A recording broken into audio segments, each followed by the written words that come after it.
India adalah negeri yang penuh paradoks. Di satu sisi, negeri ini dipuja karena warisan filsafat, agama, dan kebudayaannya. Namun di sisi lain, ia menyimpan sebuah fenomena unik yang kerap membuat dunia terheran. Penghormatan luar biasa terhadap sapi. Dalam pandangan Hindu, agama mayoritas di India, sapi bukanlah sekadar hewan ternak. Ia adalah simbol kehidupan, pengorbanan, dan kesuburan. Dari susu yang menyuburkan anak-anak, kotoran yang dijadikan bahan bakar, hingga air kencing yang diyakini punya khasiat medis, sapi dipandang sebagai pemberi anugerah tanpa pamrih. Kitab suci Hindu kuno seperti Rig Veda dan Atharva Veda bahkan menyebut sapi dengan istilah penuh penghormatan. Dalam teks-teks itu, sapi diperlambangkan sebagai ibu yang memberi kehidupan. Dari situlah lahir keyakinan bahwa sapi adalah makhluk suci yang tak boleh disakiti. Seiring waktu, kepercayaan ini berkembang menjadi sebuah doktrin sosial yang sangat kuat. Namun, ketika sebuah simbol spiritual ditinggikan tanpa batas, ia seringkali melahirkan konsekuensi sosial yang tidak terduga.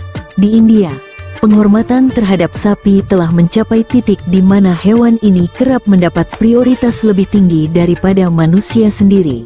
Sebuah fakta yang mengejutkan sekaligus mengundang pertanyaan besar. Apakah ini bentuk kesetiaan pada tradisi, atau tanda bahwa nilai kemanusiaan telah bergeser? Realitas di lapangan menunjukkan betapa tingginya posisi sapi di mata masyarakat India. Tidak jarang, orang-orang kehilangan nyawa hanya karena dituduh melukai atau mencuri sapi. Kasus-kasus penghakiman massa sering diberitakan. Seseorang dipukuli hingga tewas lantaran dicurigai membawa daging sapi, atau karena sekadar lewat dengan sapi di malam hari. Ironisnya, dalam banyak peristiwa, nyawa manusia seolah lebih murah dibandingkan kesucian hewan yang dipuja ini. Sapi di India bebas berkeliaran di jalanan kota. Kendaraan harus mengalah. Bahkan polisi tidak berani sembarangan mengusir sapi yang menghalangi lalu lintas. Di sisi lain, manusia miskin yang tidur di trotoar kerap diusir, dipinggirkan, atau diabaikan. Kontras ini menamparkan logika, hewan yang dipuja mendapat kebebasan luar biasa, sementara manusia yang menderita dibiarkan tanpa uluran tangan.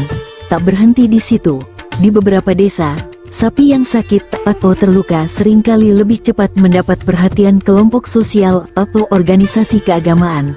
Klinik khusus untuk sapi ada di banyak tempat. Sementara klinik gratis bagi manusia miskin masih jarang ditemui.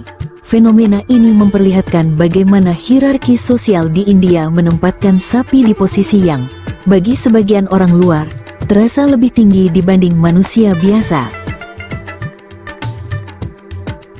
Penghormatan terhadap sapi tidak hanya berhenti pada ranah spiritual.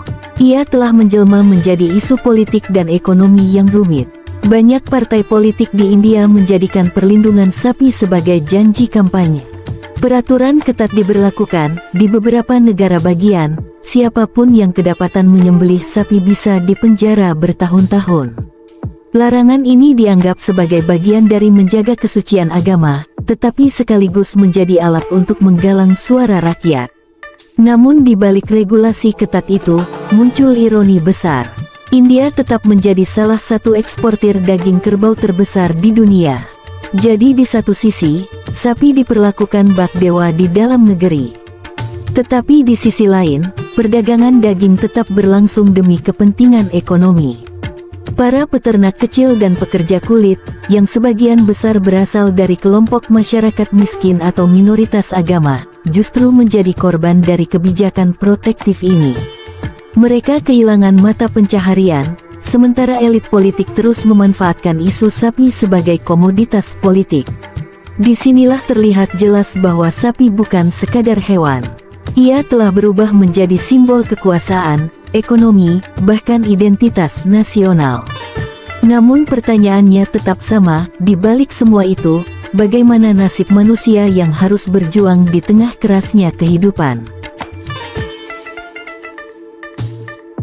Tak bisa dipungkiri, penghormatan berlebihan terhadap sapi telah melahirkan kontradiksi yang sangat mencolok dalam kehidupan sosial India. Bayangkan, di satu sisi, Sapi yang mati bisa diperlakukan dengan ritual khusus, bahkan dikremasi dengan penghormatan penuh. Sementara itu, manusia miskin yang meninggal seringkali dibiarkan tanpa prosesi layak, bahkan tanpa makam yang pantas.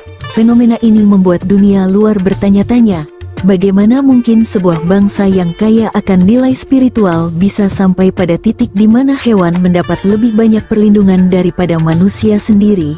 Di kota-kota besar seperti Delhi atau Mumbai, pemandangan sapi yang tidur di tengah jalan lebih biasa dilihat daripada keberadaan tempat penampungan layak bagi para gelandangan. Kontradiksi ini bukan hanya persoalan budaya, tetapi juga soal moralitas. Sebab, di tengah kekaguman pada sapi, ada jutaan anak-anak yang masih kekurangan gizi, ada ribuan keluarga yang hidup tanpa atap, dan ada begitu banyak manusia yang terpinggirkan. Namun suara mereka sering kalah oleh gema keagungan sapi. Penghormatan terhadap sapi di India adalah cerminan warisan kuno yang telah bertahan ribuan tahun. Ia lahir dari ajaran leluhur, dari kehidupan agraris yang menjadikan sapi sebagai pusat keberlangsungan hidup.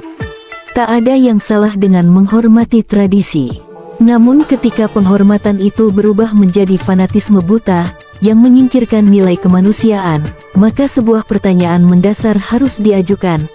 Apakah manusia masih menjadi pusat moralitas, ataukah sudah digeser oleh simbol-simbol keagamaan? India hari ini berdiri di antara dua dunia, dunia modern yang menuntut rasionalitas, dan dunia tradisi yang masih memuja simbol kuno. Di tengah tarik-menarik ini, sapi tetap menjadi tokoh utama, bahkan sering lebih dihormati daripada manusia itu sendiri. Di negeri di mana sapi dipuja bak dewa, manusia justru sering terlupakan. Tradisi adalah identitas, tetapi ketika identitas itu mengorbankan kemanusiaan, dunia patut bertanya, apakah kita sedang merawat warisan, atau sedang menegakkan ketidakadilan atas nama kesucian?